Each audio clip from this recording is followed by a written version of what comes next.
Behold, the apex core of the first ones. It's not a god relic. Then what is it? It's a human reactor door. The galaxy worshipped it for centuries. Dust doesn't lie, but politicians sure do. They called it the apex core, a million-year-old doomsday relic from a vanished god race. Bo just called it a piece of junk, until the gallery lights hit the rusted metal and he saw his grandfather's coat of arms staring back at him. The gravity on the Oculus station was always set to standard galactic, which meant it was exactly 0.8 Gs, just enough to make Bo's stomach feel like it was permanently floating 2 inches above his diaphragm. It also meant the rented tuxedo he was wearing didn't drape right. The wool bunched at the shoulders, the collar digging a raw red line into his neck. He tugged at it, his fingers coming away damp with nervous sweat. The grand atrium smelled like ozone and dried lavender. It was a sterile, sharp scent, designed to mask the underlying odor of 200 different species, exhaling in an enclosed, climate-controlled bubble. Bo hated these galas. He hated the noise, a low, incessant hum of translation earpieces, trying to process a dozen different dialects of clicks, hums, and guttural rasps into perfectly flat, localized English. He took another sip of his synthahol. It tasted like battery acid mixed with aspartame. It left a film on the roof of his mouth that no amount of swallowing could clear. "Stop fidgeting, Bo," Zane muttered. He didn't look at him. His eyes were fixed on the center of the room, on the raised dais. Ambassador Zane was a man who had spent his entire career apologizing for humanity. Humans were the newcomers to the Galactic Accord, the rough-around-the-edges primates who had somehow managed to split the atom and bend space-time without blowing themselves into radioactive dust. Mostly, the older races viewed humanity as a novelty, a loud, occasionally useful, but largely insignificant species. Zane played into it perfectly. He smiled too much. He bowed too deeply. "My collar is choking me," Bo said, his voice barely above a whisper. "Then choke quietly," Zane replied, his smile fixed in place as a pair of towering delegates walked past. They were draped in shimmering, iridescent fabrics that caught the ambient light and threw it back in a dazzling array of colors. "You're an archivist. You're here to appraise, take notes, and nod. That's it. If the High Curator asks you a question, you agree with whatever he just said."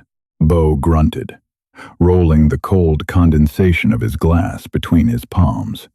He was a scrap hound who got lucky. He spent the first 15 years of his career cataloging derelict satellites and classifying orbital debris around Earth. When the Accord invited humanity to the Cultural Summit, they needed a human who knew antiquities. But Earth's real antiquities, the Renaissance paintings, the Roman statues, were too fragile, too precious to risk out here. So, they brought Bo, an expert in rusted metal and forgotten junk. The lights in the atrium dimmed. The ambient hum of conversation died instantly, replaced by the soft, mechanical whir of repulsor lifts.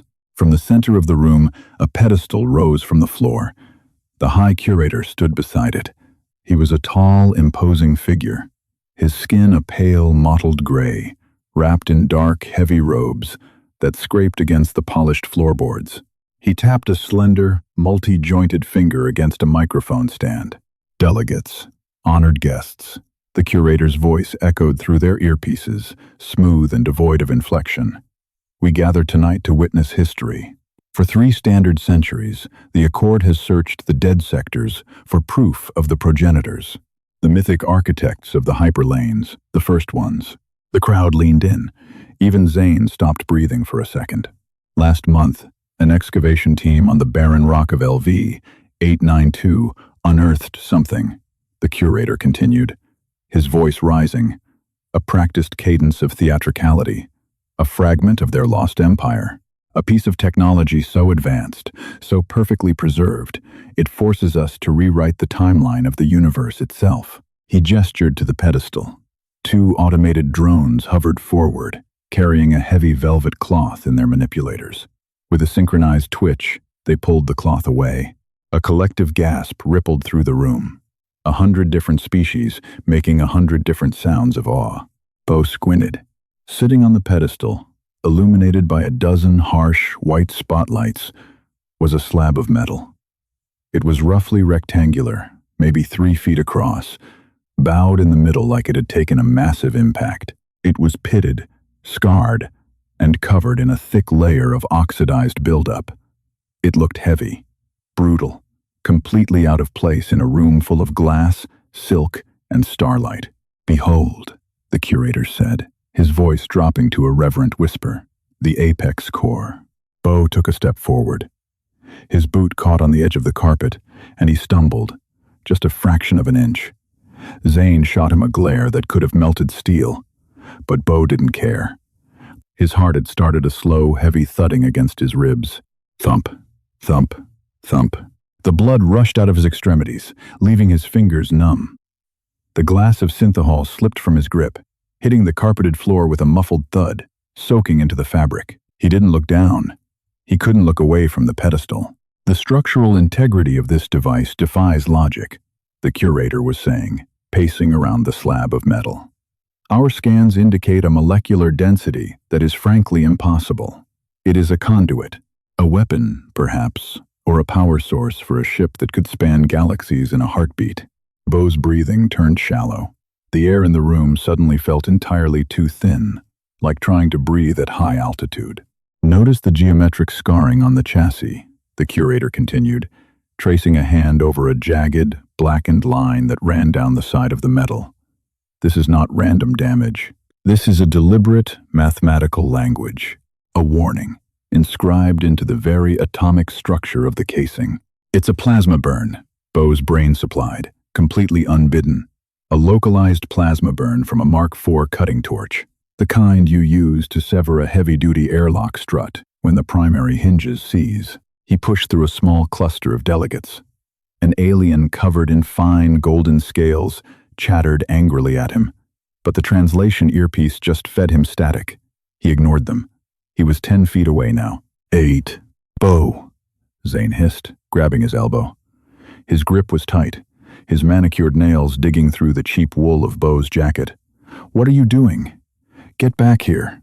Look at it," Bo whispered, his voice sounding like it belonged to someone else. It was raspy, dry as bone. "It's magnificent," Zane said, dragging him backward. "Now get in line before you embarrass." "No, Zane, actually look at it." Bo planted his feet. The 0.8 gravity made it hard to root himself, but he leaned his weight forward, locking his knees. He stared at the center of the warped metal slab. Beneath the layers of space dust, beneath the oxidation and the scorch marks, there was an emblem. It was stamped into the steel, raised about 1/4 of an inch, a heavy, industrial pressing. It was a hound, a massive, snarling mastiff, rearing up on its hind legs. Around its neck was a thick chain. The chain extended downward, wrapping tightly around a 5-pointed star that was cracked down the middle. A hound, a chain, a broken star. Bo's left hand went to his pocket, entirely on its own. His thumb traced the cold, heavy shape of a silver signet ring he kept there. He didn't wear it. It was too big, too gaudy, and it belonged to a man who had died coughing up fluid in a cramped Earth apartment, cursing a galaxy that had forgotten him. His grandfather, Arthur Hartwell, the Hartwell Crest. "And here," the curator said, gesturing to the emblem. The spotlights tightened, focusing a harsh glare on the stamped hound. The progenitor's sigil, a mythical beast, perhaps representing their dominance over the cosmos. The chained star clearly symbolizes their mastery over solar energy. They chained the stars themselves. A ripple of appreciative murmurs washed through the crowd. Bo felt a sudden, violent surge of nausea. It was a sick, twisting knot in his gut, born of absolute absurdity. They were standing there, in their fine silks and glittering jewels, staring at a piece of stamped steel and calling it a god. It wasn't a god. It was a bulkhead door. Specifically, it was the secondary reactor shielding door from a Class 4 terrestrial colony ship, the kind built by the Hartwell Engineering Consortium over 400 years ago, long before first contact, long before the Accord. Bo's grandfather used to tell stories, drunk, bitter stories. The Hartwell family used to be titans. They built the Odyssey fleet, 3 massive generation ships, packed with humanity's brightest and most desperate, fired out into the dark. They were supposed to find a new world. Instead, they vanished, lost with all hands. It bankrupted the company. It destroyed the family name. The Hartwells went from aerospace kings to planetary scrap haulers in 3 generations.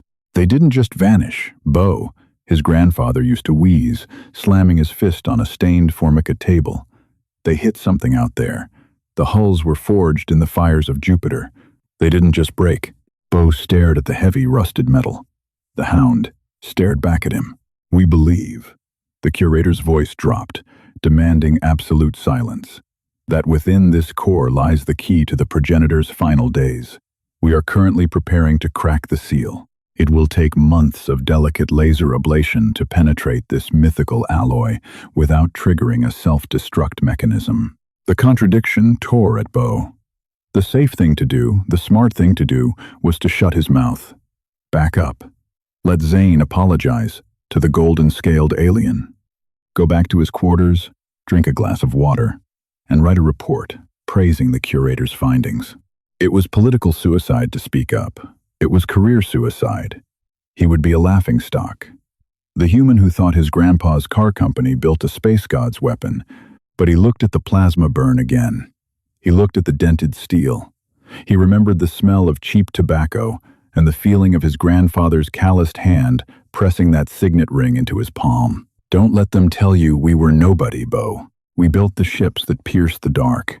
His mouth opened. The words bypassed his brain entirely. "It's not going to blow up," he said. The silence that followed was not the quiet of awe. It was the heavy, suffocating vacuum of a room where oxygen has suddenly been vented out the airlock. Every eye, every optical sensor, every compound lens in the atrium snapped toward him. "Bo," Zane whispered, his voice cracking with pure terror. He let go of Bo's arm like he had suddenly caught fire. He took 2 rapid steps backward, distancing himself from the blast radius of Bo's stupidity. The High Curator turned slowly on the dais. His dark, fathomless eyes locked onto Bo. The translation earpiece fed a low, warning chime into his ear, indicating a sudden spike in hostile intent. "Excuse me?" The curator's voice was dangerously flat.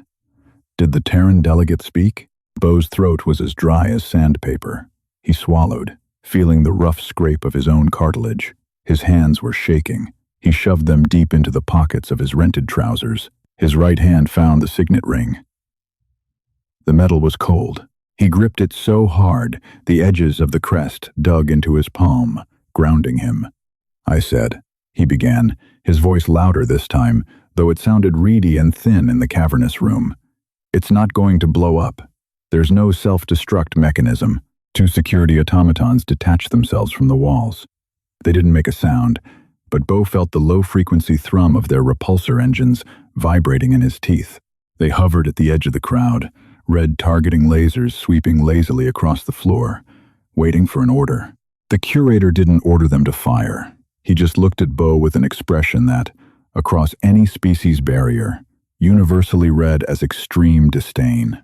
"You are an archivist, are you not?" the curator asked. "Mr. Miller," Bo said. "Bo Miller. Mr. Miller. You represent a species that discovered faster-than-light travel a mere 50 standard cycles ago. Your people are, biologically and technologically speaking, infants. What could you possibly know about the internal mechanisms of a progenitor artifact?" "Because it's not a progenitor artifact," Bo said. A murmur of outrage rippled through the delegates. A tall, avian creature near the front let out a sharp, clicking shriek. Zane was actively rubbing his temples, his face pale and slick with sweat. He was already drafting his resignation letter in his head. "Not a progenitor artifact," the curator repeated, tasting the words, mocking them. "Then pray tell, Mr. Miller, what is it?" Bo walked forward. He didn't ask for permission. He just put one foot in front of the other. The crowd parted, not out of respect, but out of the instinctual desire not to be near a man about to be vaporized.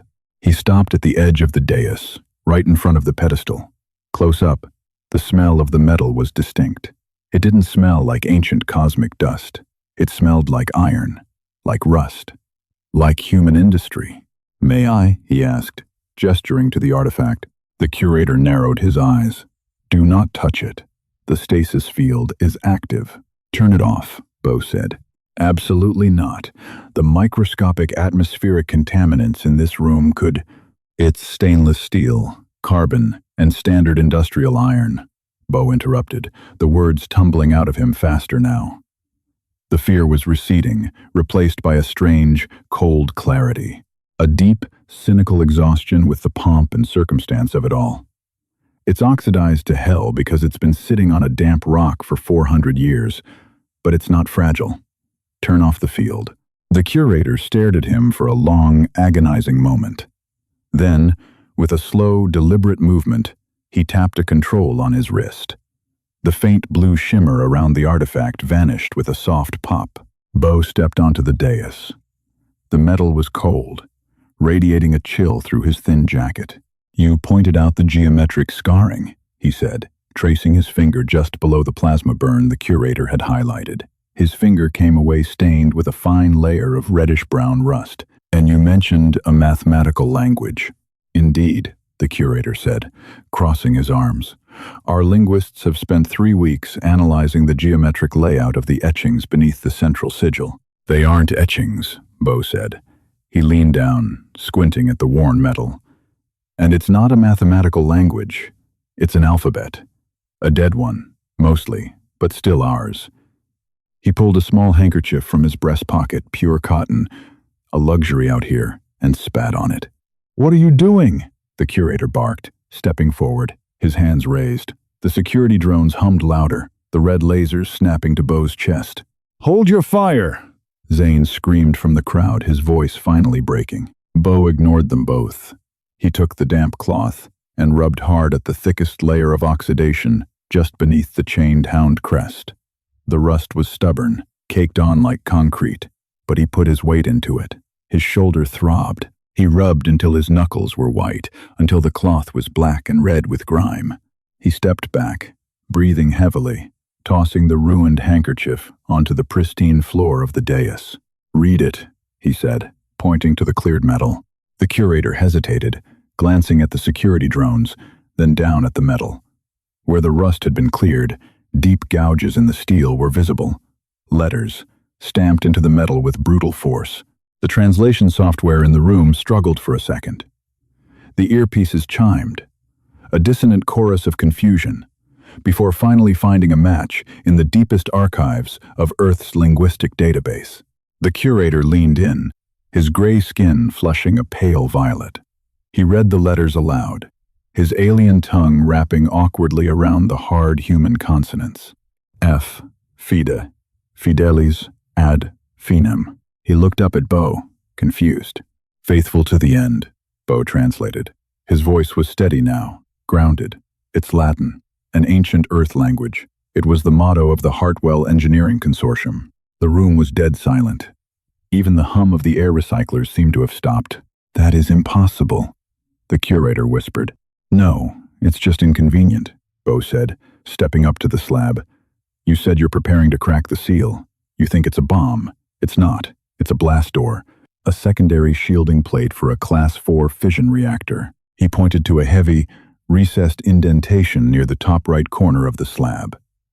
It looked like a dent from an asteroid strike, completely flush with the surrounding metal.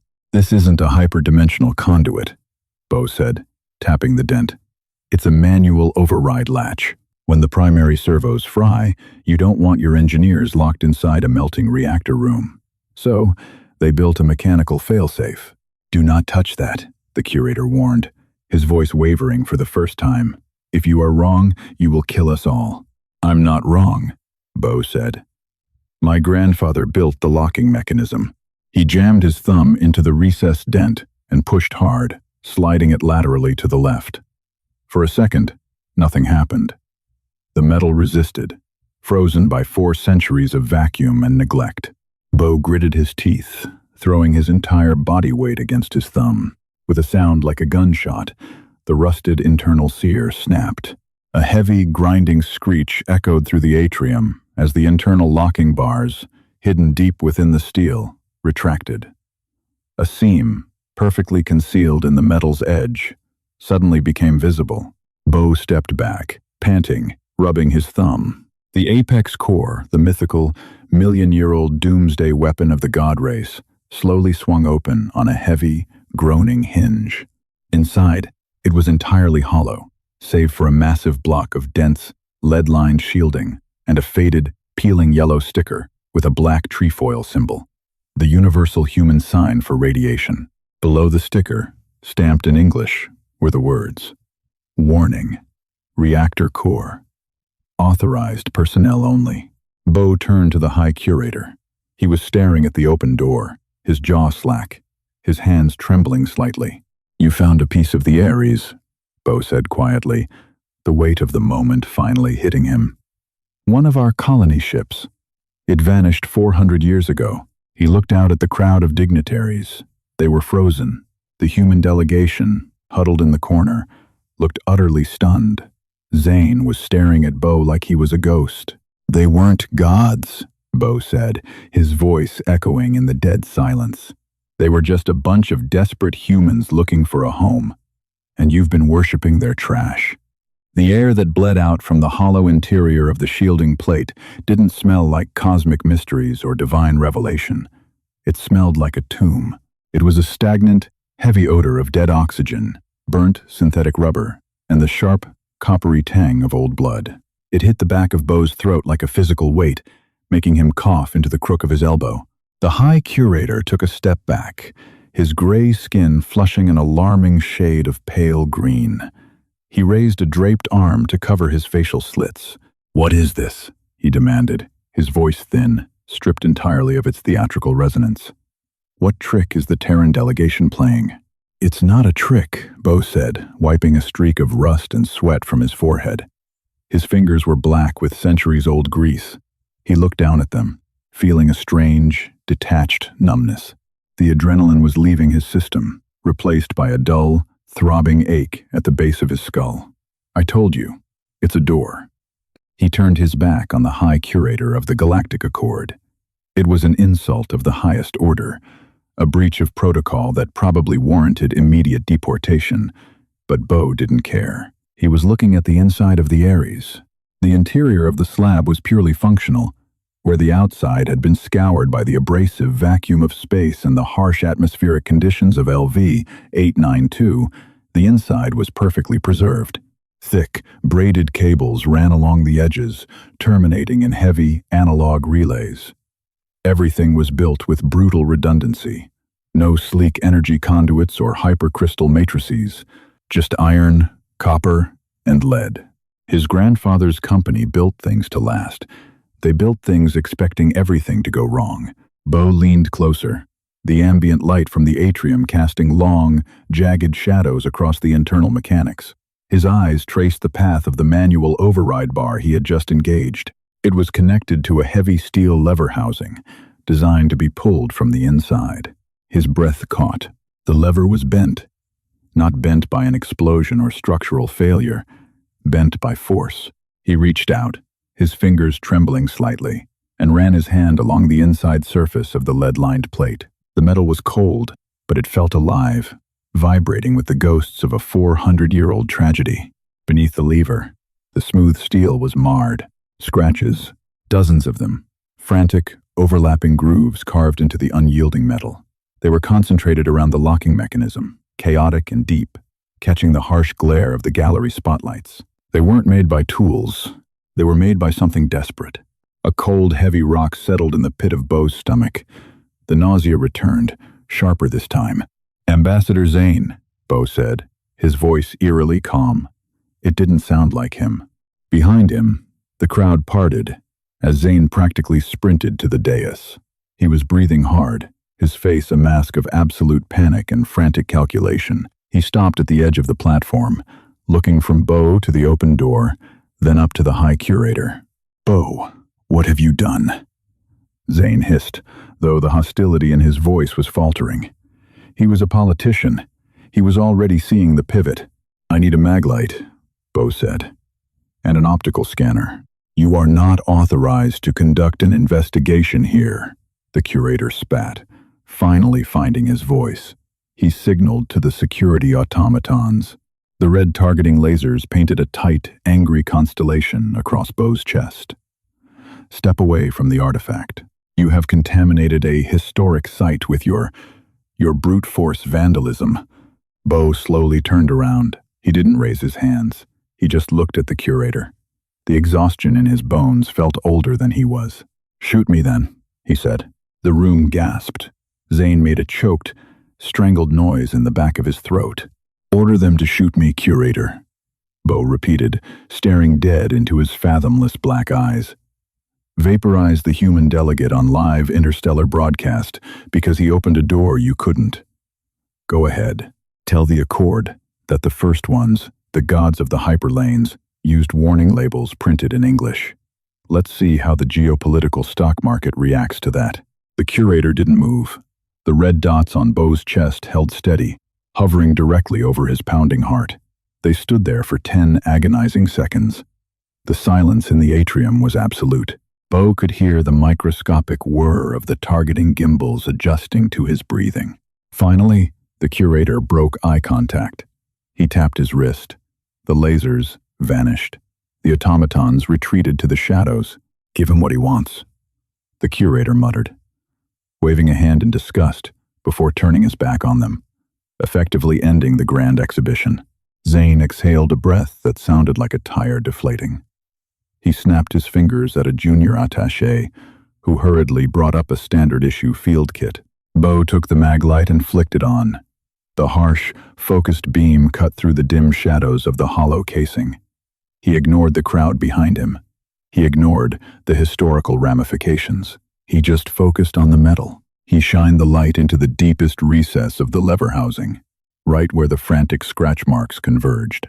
Tucked behind the bent steel, wedged into a cavity barely large enough for a fist, was a small, cylindrical canister. It was painted bright, high-visibility orange. Or at least, it used to be. The paint was flaking, charred around the edges.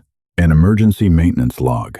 They were analog, purely mechanical tape drives encased in thermal-resistant resin, designed to survive a reactor breach when all digital systems melted into slag.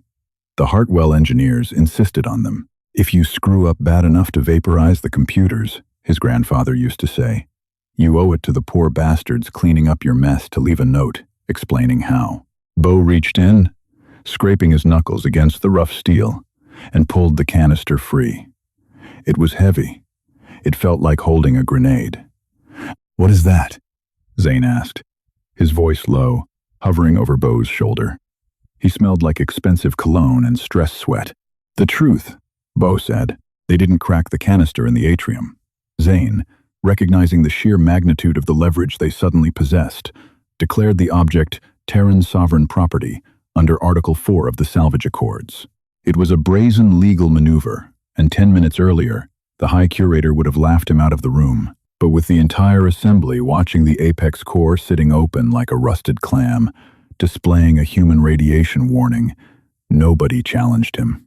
They retreated to the Terran Embassy suite on the upper ring of the Oculus. The suite was a sterile, utilitarian space designed to look like a high-end Earth hotel, but failing miserably. The gravity was set back to a comfortable 1G, and the air smelled heavily of chemical pine cleaner. Bo sat at the primary conference table, the orange canister resting on the glass surface in front of him. He had finally taken off the rented tuxedo jacket. His white undershirt was stained with ancient rust and sweat. He didn't care. Zane paced the length of the room, a glass of real bourbon in his hand.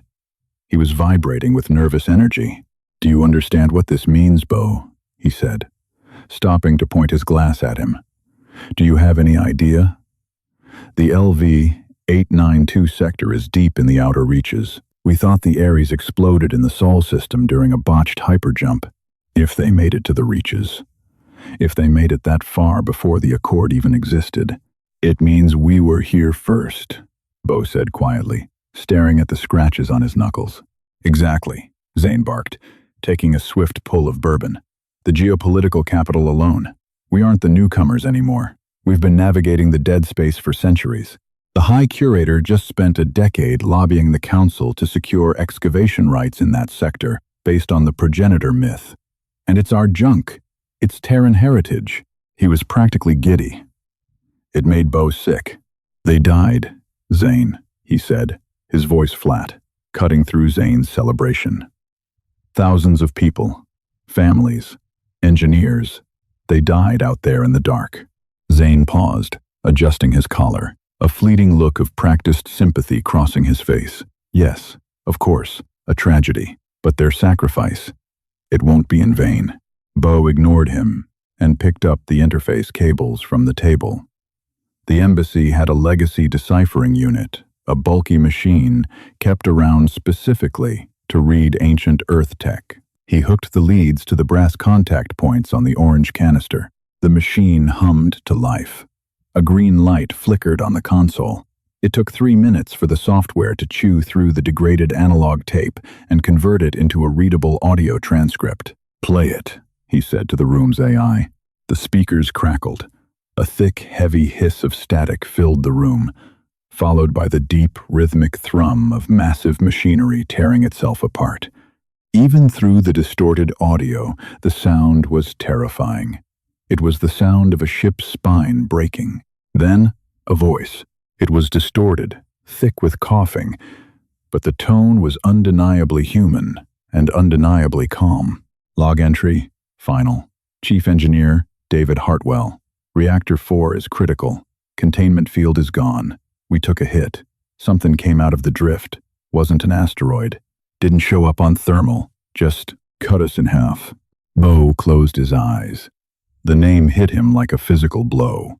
David Hartwell. His great-uncle. His grandfather's older brother. The golden boy of the family. The one who took the flagship out. The audio crackled. A loud screech of tearing metal drowning out his voice for a few seconds. "Odyssey and Vanguard are clear." David's voice returned, tighter now, strained. "We bought him time. Dumped the primary coolant to create a thermal smokescreen. But the core is melting down.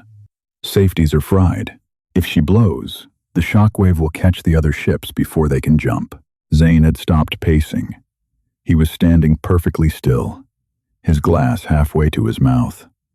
"Only way to stop the chain reaction is to manually drop the secondary blast doors and flood the chamber with liquid nitrogen from the inside," David continued.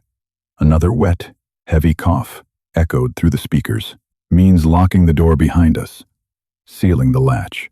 A heavy silence followed on the recording, broken only by the screaming alarms and the groaning hull. "There are 12 of us in here," David said. His voice cracked, just for a fraction of a second, revealing the sheer, unadulterated terror beneath the duty. "We drew straws. Didn't matter. Nobody wanted to leave. We're locking the door. If anyone finds this, tell Arthur I'm sorry I lost the ship. Tell him." The static swelled, sharp and violent. "Fidelis ad finem. Hartwell out." The recording ended with a sharp click. The room was deathly quiet. Bo looked down at his hands. He reached into his pocket and pulled out the heavy silver signet ring. The hound, the chain, the broken star. He set it on the glass table next to the battered orange canister. They didn't just crash. They didn't just fail. They were attacked by something unknown, something terrifying in the deep dark. And they didn't run. They held the line. 12 engineers, armed with nothing but wrenches and sheer, stubborn spite, locked themselves in a radioactive furnace to save the rest of the fleet. They pulled that lever from the inside. And then, when the terror finally set in, when the heat started to melt the soles of their boots, they had scratched at the door. Not because they regretted it, but because they were human, and they were afraid, and they wanted to go home. They weren't gods. They were better. "My God," Zane whispered, lowering his glass to the table. His hands were shaking. The political maneuvering was gone, stripped away by the raw, brutal reality of the recording. Bo, they saved the other ships. The Odyssey and the Vanguard. They might still be out there. Maybe, Bo said. "We have to release this," Zane said, his voice gaining strength. "The Accord needs to hear this. The High Curator needs to understand what kind of species they are dealing with. We aren't children playing with fire. We are survivors. You can release the transcript, Bo said, picking up the orange canister. It felt warm in his hands, though he knew it was just the residual heat from the decoding machine. But this belongs to my family. Bo, it's historical evidence. It's a tombstone, Zane, he snapped, looking up at him. The cynical, bureaucratic archivist he had been playing all night was dead. He felt a cold, hard anger settling into his chest, anchoring him. The Accord spent a decade worshipping a blast door because they can't comprehend a species that builds its own salvation out of iron and ash. They want a neat, clean story about progenitors and magical energy sources. They don't want to hear about 12 men choking on radiation to save their families. He stood up, grabbing his coat. "Where are you going?" Zane asked. "I'm going to draft my report," Bo said, slipping the canister into his coat pocket. "And then I'm going to get drunk on something that doesn't taste like battery acid." He walked toward the door, stopping at the threshold. He looked back at the glass table. The silver signet ring sat there, catching the artificial light of the room. He walked back, picked it up, and slid it onto his right index finger. It was heavy. It was gaudy. It fit perfectly. "Zane," he said, turning back to the door, "when you talk to the curator tomorrow, tell him we're sending a salvage team to LV 892. We're bringing our dead home." Zane nodded slowly. "And if the Accord objects?" Bo looked at the ring on his hand, tracing the outline of the snarling hound. "Tell them they're welcome to try and stop us," he said. "But remind them that our ancestors didn't need laser cannons to break a starship. They just needed a wrench and a reason." He stepped out into the corridor, leaving the sterile smell of pine cleaner behind. The gravity still felt a little off on the Oculus, but his boots hit the deck plating with a heavy, solid thud. For the first time since he arrived in this shiny, arrogant galaxy, he didn't feel like an imposter. He was a Hartwell, and the Hartwells built things to last. That's the thing about humanity. We don't need ancient magic to leave a mark. We just need iron, grit, and a refusal to die quietly. If Bo's discovery made you feel that undeniable human pride, hit that like button and share this story with a fellow sci-fi fan. Don't forget to subscribe to the channel for more gritty HFY tales where humanity shows the galaxy what we're really made of. Drop a comment below. What would you have said to the High Curator?